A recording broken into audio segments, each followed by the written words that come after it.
Moving down our list of to-do items, our next task is to integrate concerns. Now, if you have never heard of what a concern is, don't worry.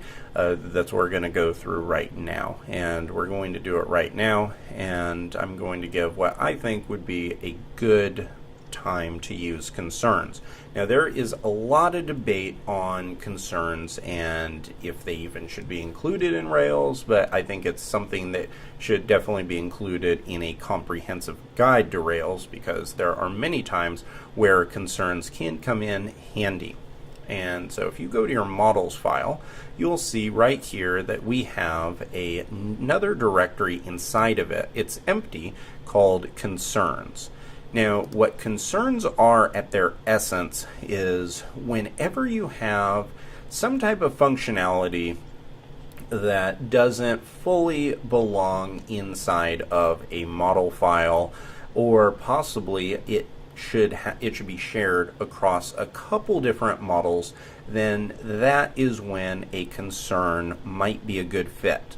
Now, I say that with a caveat, and that is concerns have definitely gotten the reputation for being abused, and they're abused when individuals will build something and they'll implement some functionality and think that it's, let's say, a helper method, such as uploading something or doing something that is not actually even really data related.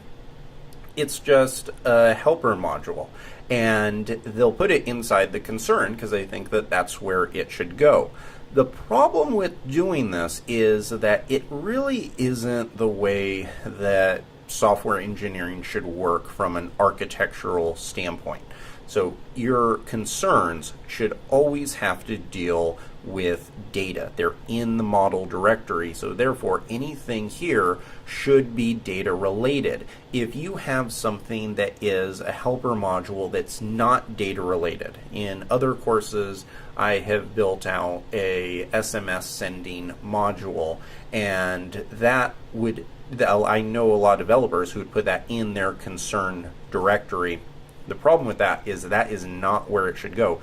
That didn't have sending a text message from your application has nothing to do with data. So in those cases, that is what your lib directory right down here is for, and that is where those items should be placed. And later on in the course, we're going to get into examples when that would be a good fit.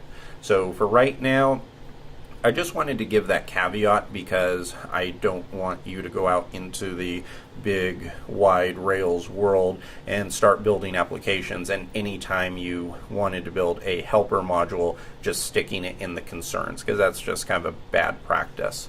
But with all that being said, let's talk about a situation where this would be a good fit, and I think I have just the scenario. Right here we have our portfolio, and we have our skill models. Now let's imagine, and we're not just going to imagine, we're going to update our skill so that it could contain an image. So it could have a little thumbnail like a little Rails icon or a Ruby logo or Angular logo, something like that. I think that's a really good fit and something we should have. So I'm going to open up the terminal and I'll say Rails G migration, add skill badge, we'll call it a skill badge, to skills. Actually, we don't need to call it a skill badge, we can just call it a badge. And then from here we can say badge, and this is going to be of type text. And now I can say Rails DB migrate. And this is going to now give our skills the ability to have images associated with them. Now, for the sake of development, and not just development, it could even be in a real production kind of environment, we may also want to have defaults there. So that, I think that would make sense, where we want skills to, by default, have some type of image. So we can copy this, paste this inside. We're not going to have two of them, we'll only have one. And this is just going to be called badge. And inside of this, now we can change this value to be, let's say, 250 by 250. Give it a nice little square. And this would be perfectly fine. However, I think this would be a good spot for concerns, because what we can do is, I hate having to have these big, long image URLs here. I don't think that that's very handy.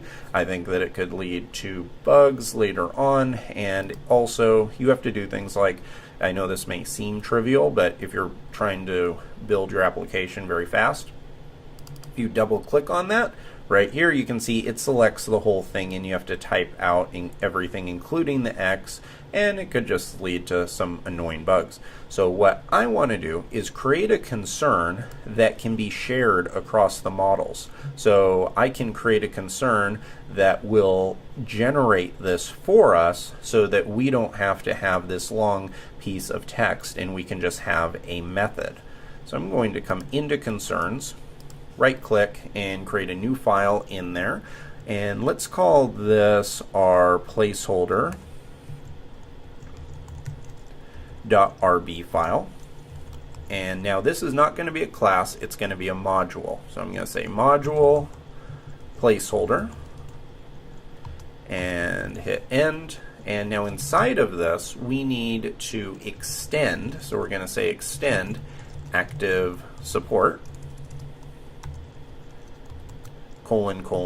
concern.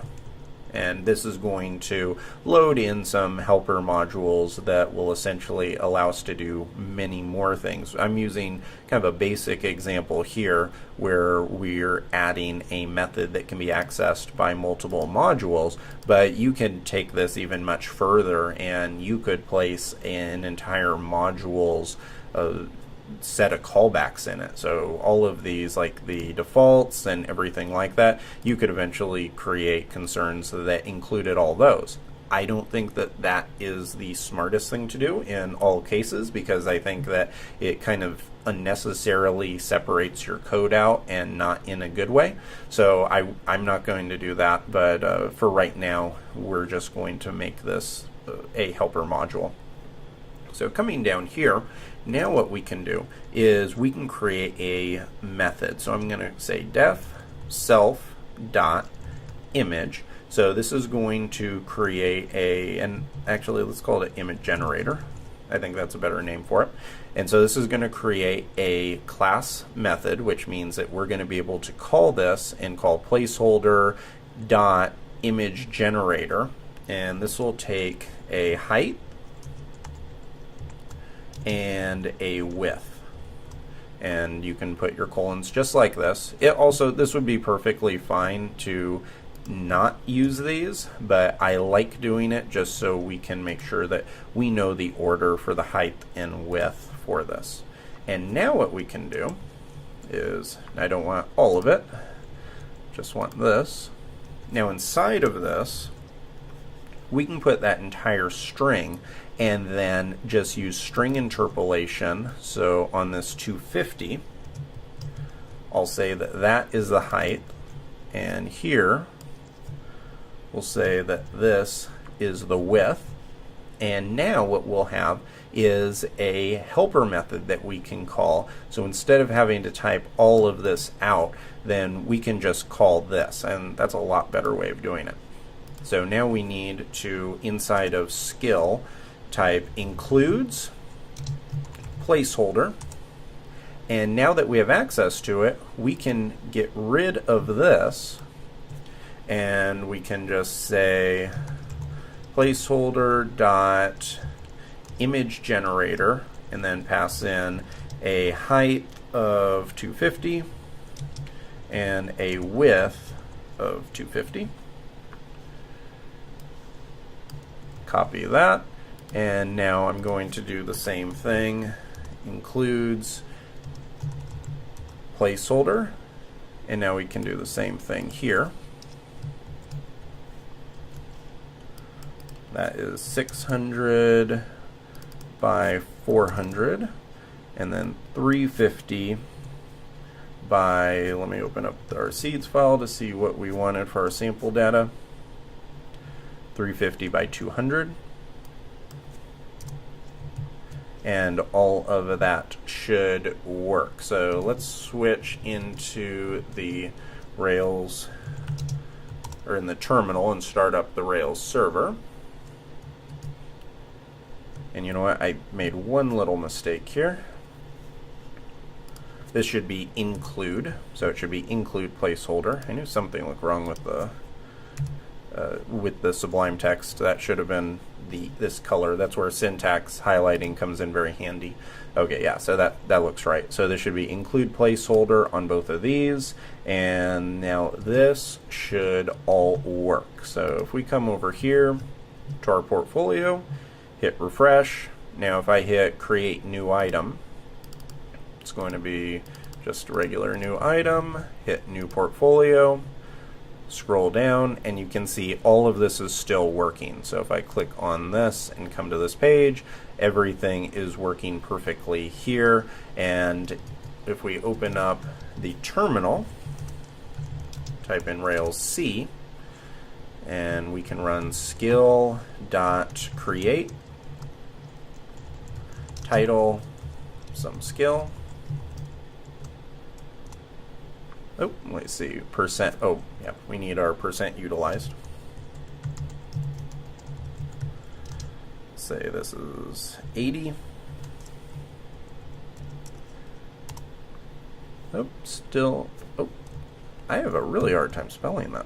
Okay, here we go, percent utilized, there we go. Okay, and look at this, now we have this badge, and it has our placeholder right here. So this is working perfectly. So I think this is a good example of how we could take and abstract out a helper method here that allows us to, instead of having to pass strings all over the place, now we have modules that we can work with and then methods.